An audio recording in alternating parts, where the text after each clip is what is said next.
Hi, I'm the Now Visitor, and you are watching TrekCulture.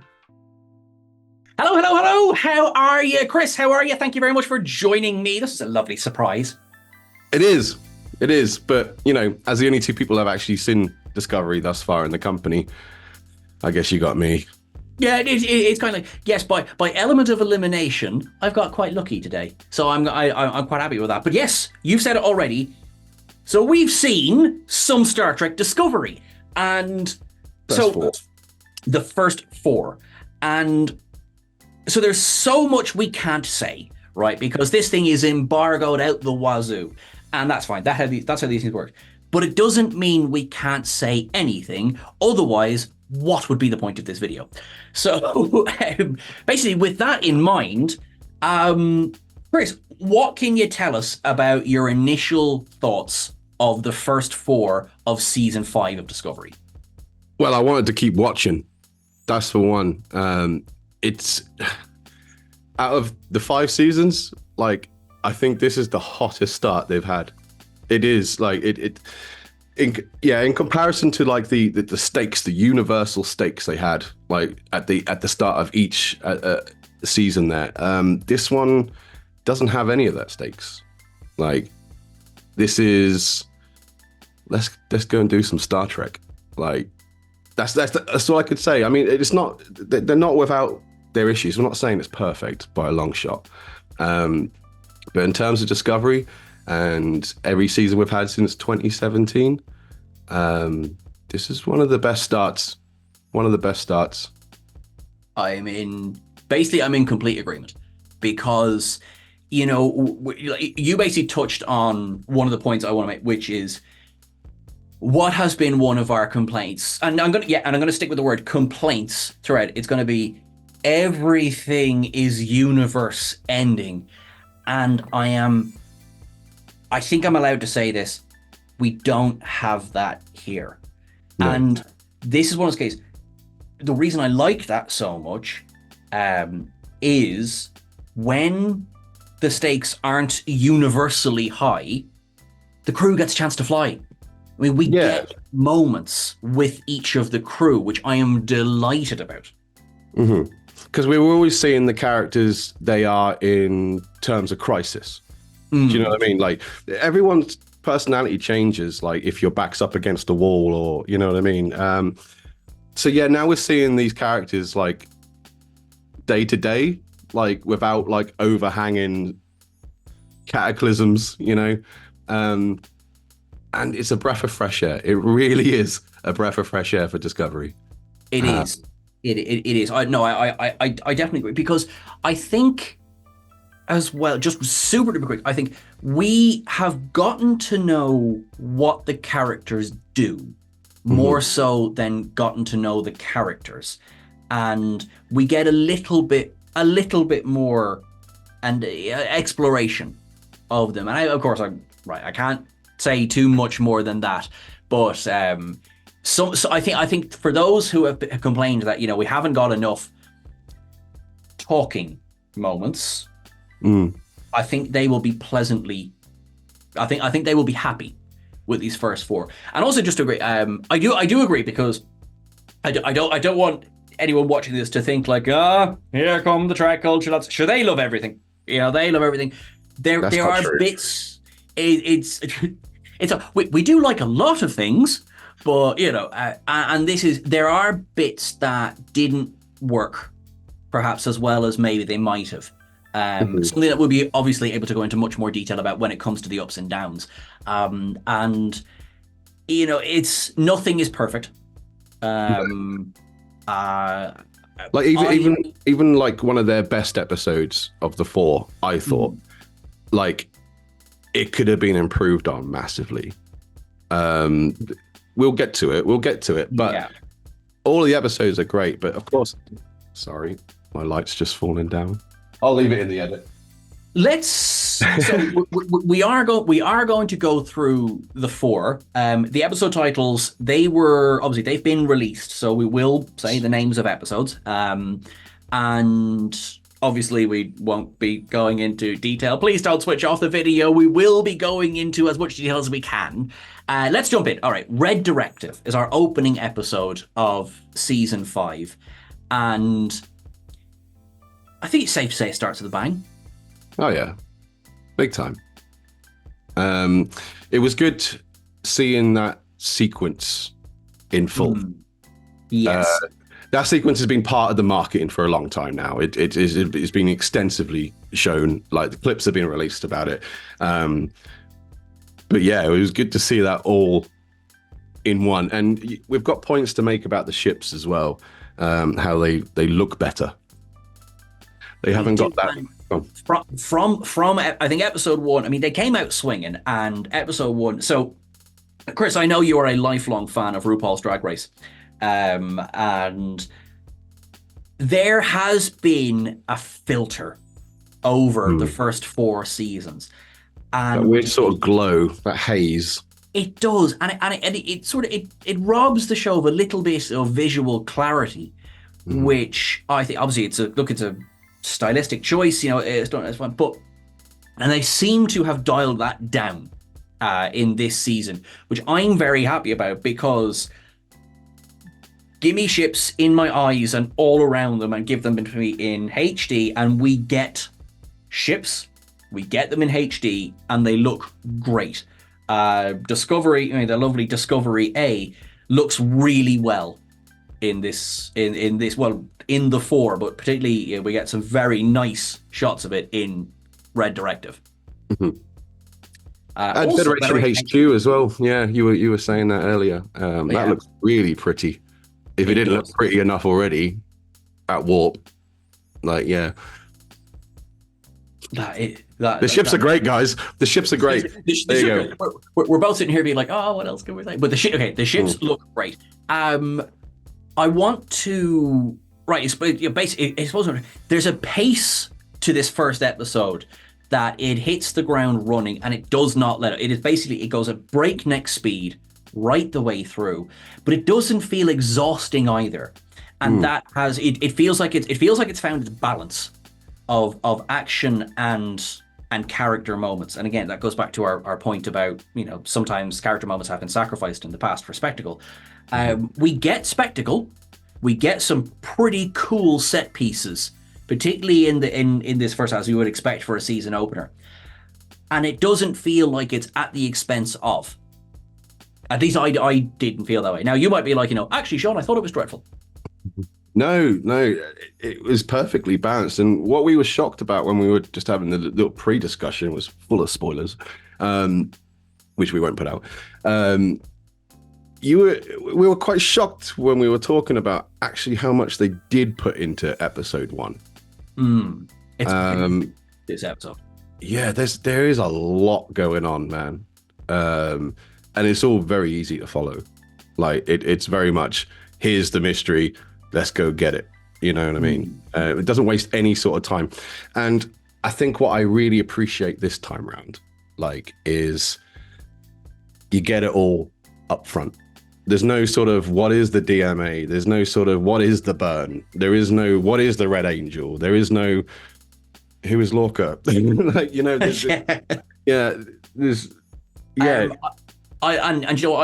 agree. So, I know we were talking about I think it's safe to say that because we're not going to expand on that, but I agree with you, and I think that makes immediately as a viewer, this might sound harsh, I care an awful lot more about the mission this year. Well, because the promise is it's going to add to the lore. Yes. Rather than it always being like this big event that needs sorting. We actually get to see them doing the actual Star Trekking. It's a very welcome change of pace. It is a fresher breath air. A breath of fresh air.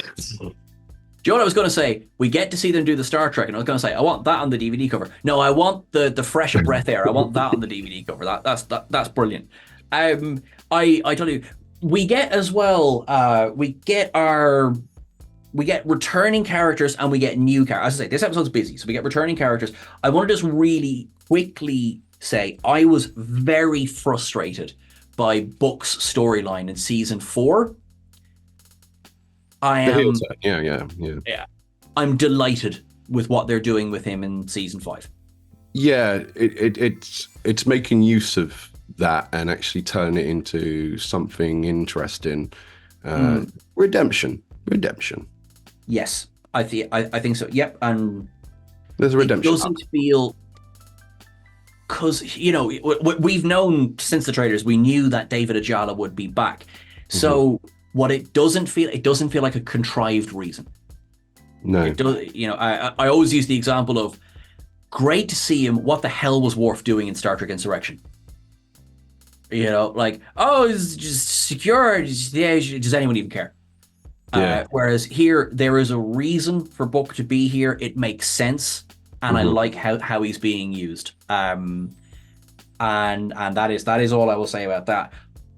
Lack and Maul are our antagonist, Bonnie and Clyde-esque duo. Loving them so far. There's so much intrigue around them. Yeah. Like in comparison to all the baddies we've had so far, or entities we've had in place of a baddie, these guys are really interested. You want to know more about them. One thing I can't get over, and Starfield fans will understand when they start watching this, but it's Elias Defex's voice. It is Elias, and I've spent months with the dude. You know what I mean? I've been travel around the galaxy trying to find his daughter books and stuff, which aren't in the game. So, this could be future Samco still looking. No, I love that. It is a bit of a mind screw trying to sort of separate Elias's voice from that arc. Yeah, but he's got such a good voice. Why would you? Yeah, I mean, that's it as well. I think, yeah. I totally agree. It's there's prosthetics. He's in the trailer. You know what he looks like. There's prosthetics, but he's a cool dude. Is our Samco, and I like how they're using now. I do want to run through the episodes quickly enough. We get Callum Keith Rennie is there in episode 1, the Romulan Captain Rayner. But what a pleasant surprise that is! Right? I'm thinking he's gonna have the same sort of admiration that maybe Todd Stashwick got for his Shaw. I really hope it goes that way. I really hope people respond to his characterization. And the one thing we don't know is what is he? Because we're a bit stuck on the ears, aren't we? So, and again, the artwork, it's in the trailer. So he is advertised as Romulan Starfleet captain. And, we're kind of did he have a fight in a bar where the person went for his ears? This is what I mean when I say it's not perfect, because I'm walking away going, what is this, just an artistic choice? Or we have to save more for ups and downs. I can't go into it any more than that. But we've had discussions about this is what we do. It's got why is the cut of his uniform like that? Well, listen, ups and downs. Just look at. But we do get. Put it this way, he's on screen enough that it's something we've spoken about. He is. Well, he was advertised as one of the main ones. It wasn't false advertising. No, he's been great. I definitely want to know more about this guy. And he's our and about the ears. Go on. I suppose technically, with Elnor being a cadet, he's our first Romulan Starfleet officer. Technically. Well, your man in Drumhead. It was only his. He faked it though, didn't he? Poor old Simon Tarsus, who came back as a hologram in Voyager. The things we know. Under the Twin Moons. So the adventure style continues. So it's not like it goes from action-packed episode 1 to drop in episode 2. We do not get that at all. The adventure continues. We get some of the best use of Doug Jones that I think we've seen today. And he is a character that's probably had the most to do throughout Discovery, himself and Burnham, obviously. But there's some excellent use of Doug Jones, particularly in Under the Twin Moons. We also get, it's a bit in episode 1, but in episode 2 as well, we've got more David Cronenberg than I was expecting, and that is always a good thing. Absolutely. From the marketing, he looks like he's going to just pop up for the 1 or 2, doesn't he? Just give Burnham the mission and then that's it, away. But no, Cronenberg fans are going to be happy. And, fans who like to look at nice things as well are going to have a great time. And, well, all of the episodes, but episode 2 has some just gorgeous moments to do with characters. It looks great. This kind of ties back to what we were saying as well. Like, the look of this season is very strong. It's very, they've gone for universe building, universe consolidation, and anything more would be a spoiler. Yeah, I'm lost in a thought at the moment though. I'm literally thinking of those 4 episodes. Not once did I complain about the use of the AR wall, and that's been something. Not once. Like even when Burnham was on the ship, or when she goes to talk to Cronenberg on that lovely planet Vista and stuff like that. Not once did I. Oh, that's the AR wall. Like I didn't. So I didn't, and that was a criticism throughout the last 3 seasons I've had. Like I think it's what they've hardly stopped using it. So perhaps they've just hit a stride with it where it's like, nope, that's how you use it. That's the right way to do it. Because we don't just stay on the bridge of Discovery. I think that's probably self-evident from the trailer. So, and it looks great. This season looks great so far. How many more times can I say looks great before it loses impact? But it works. Yeah. Now I've said that, it's something I'm going to have to look out for, because that's it. Definitely not had that problem this season. Right there in our minds now, isn't it? It's like, oh god, it's gonna be, whenever we get to episode 5, it's gonna be right. Okay, let's have a look. I need to issue a retraction, and this is from a trailer, so this is not this is not a spoiler. I misidentified a ship in the trailer, and there I was thinking I was great. I was reeling through the ships. I said that there was a Credence class starship sitting beside Discovery. And if I had only just used my eyeballs a bit better, I would see that it was not a Credence class starship at all. It is a starship that we see quite clearly in the first 2 episodes, but it is not a Credence class starship. It's in the trailer. Go and have a look. I'll say no more. I'm usually there to help you out with those sort of things, so I didn't catch it either, so I'm partly to blame as well, Sean.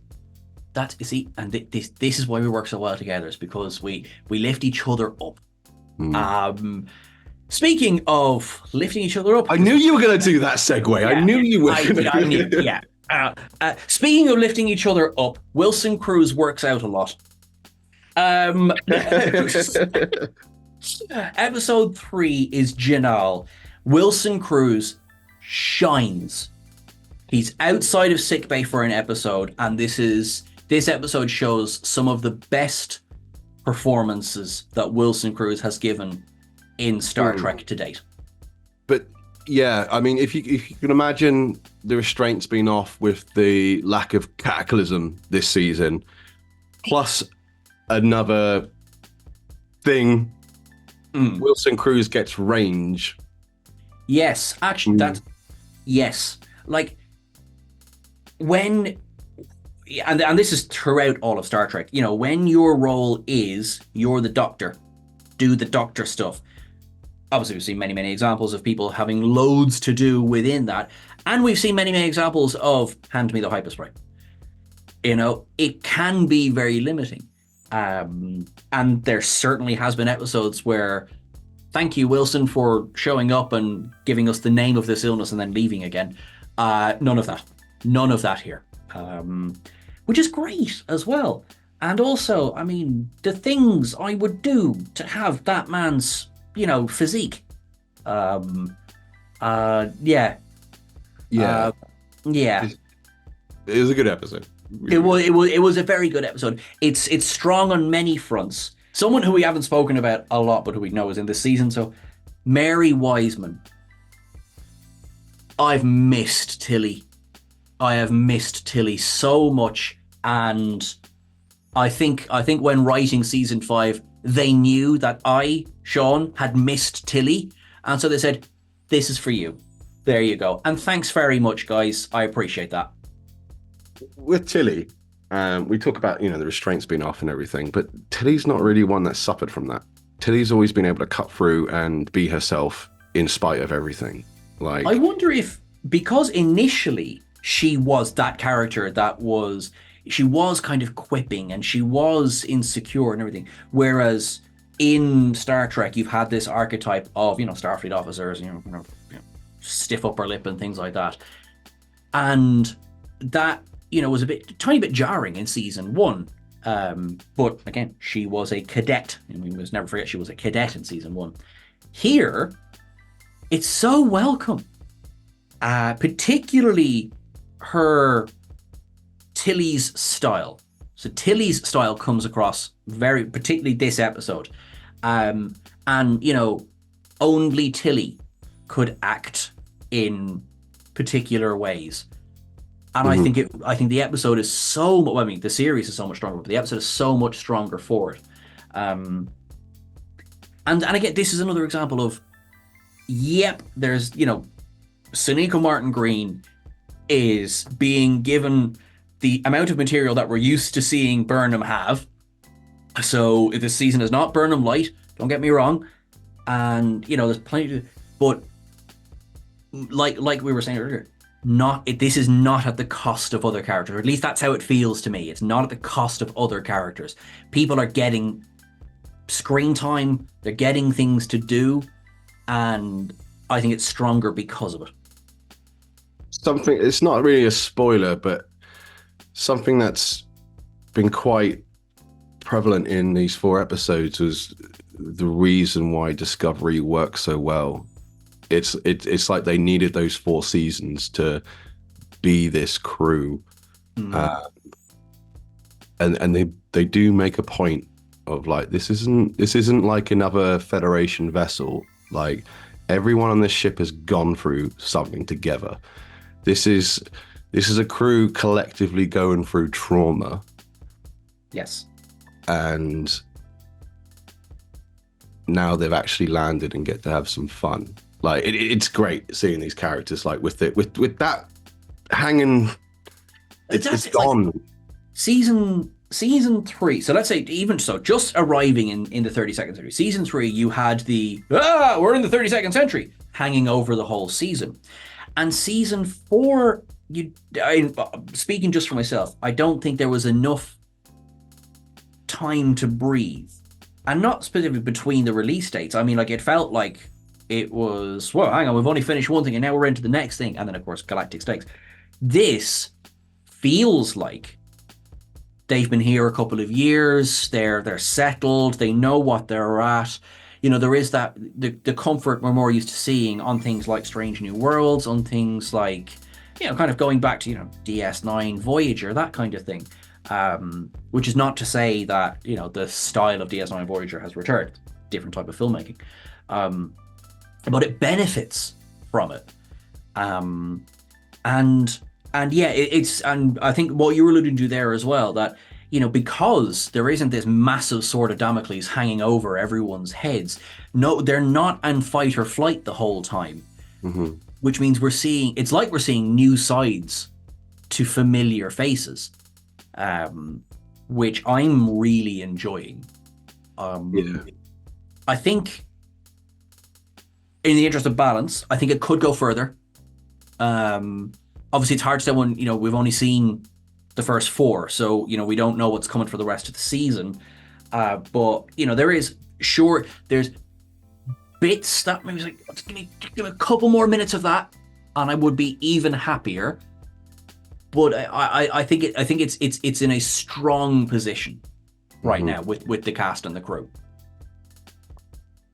If the remaining episodes are anything like this, we do need to have real discussions about, do we actually want to cancel Discovery? Because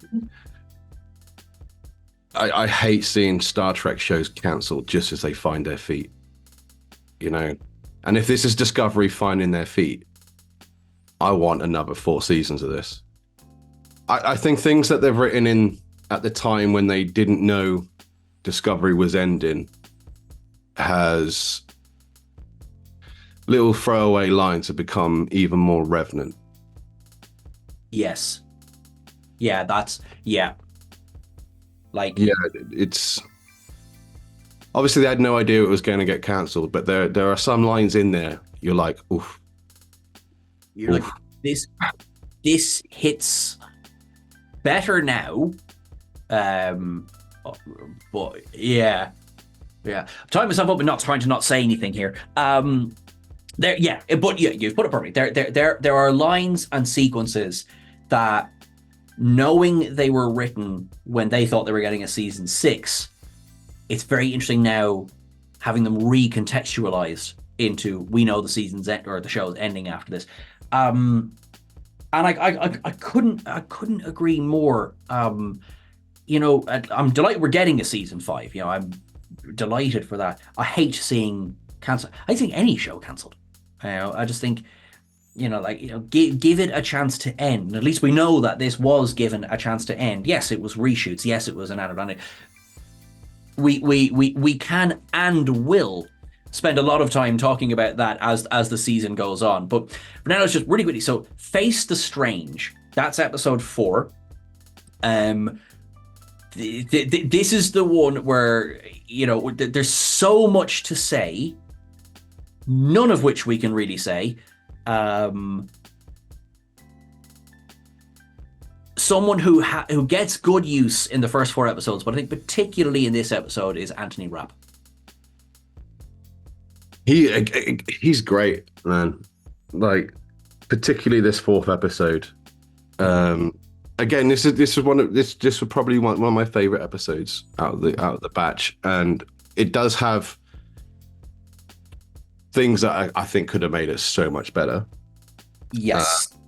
But as far as Stamets goes in this episode, again, this is Stamets without the gloves, man. This is Stamets interestingly acknowledging himself as well. That's it. I think there's deliberate winks to long-term fans in this episode with some of the things that Stamets says, and I'm just like, you didn't have to say that, and you did, and I appreciate the fact that you said that. Yeah. And I think it pays off. There was promise here that will turn up on lists. I can tell you that right now. But there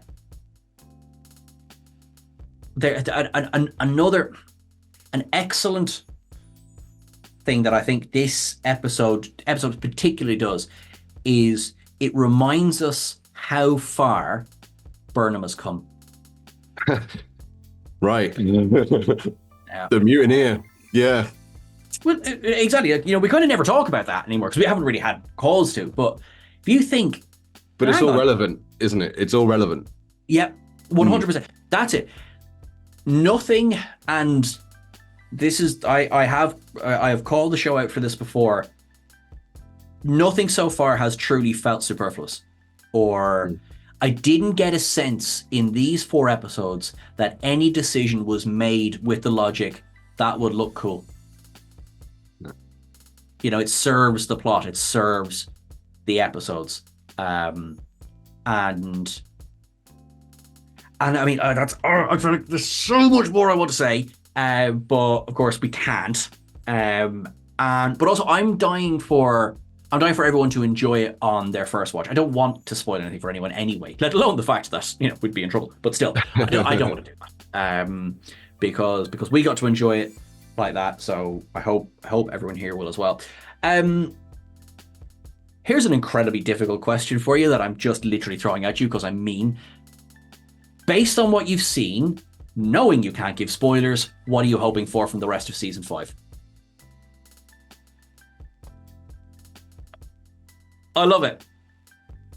If there are going to be big cameos, like I want my Wesley Crusher and Corey, like, yeah, if you're not going to give them their own show, I think this is the show that you put them in. Like, especially with this ancient mystery, like they could just slip right in there. They really could. They really could. You know, time is meaningless. And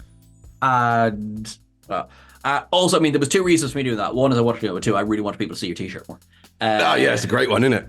I actually wore this in the original TrekCulture channel trailer way back when we first started. Yeah, when we all got beamed up. And the one that was Star Trek channel. Just before I joined. I remember it because I remember watching it going, I want to be in that. Well, no, yeah. But yeah, so I mean, right, that I think you know, that brings us more or less up to, so we know that we're getting a double premiere on April the 4th, which we are recording this on the 11th of March. We're still almost a month out, so hopefully this has driven you wild with anticipation. So we will obviously. So we're just talking. I think it's safe to say this here. So because it's a double episode premiere, you will get 2 ups and downs videos. We will do the premiere. Will drop first, obviously, and then we will do another episode. So in case you get to the end of that episode and you're like, "Where's part 2?" It's coming. That's the way we're going to do it. And then of course we'll release it weekly as we go on as well. Very good feelings about this, guys. Very good feelings. Yep. So, okay. I can't wait for everyone to watch them. All right. But until then, you're awesome. You're wonderful. We will continue to tie ourselves in knots, both not saying anything and trying to say as much as we possibly can without actually saying anything. You're awesome and you're wonderful, and we'll talk to you soon, and make sure you live long and prosper. Bye.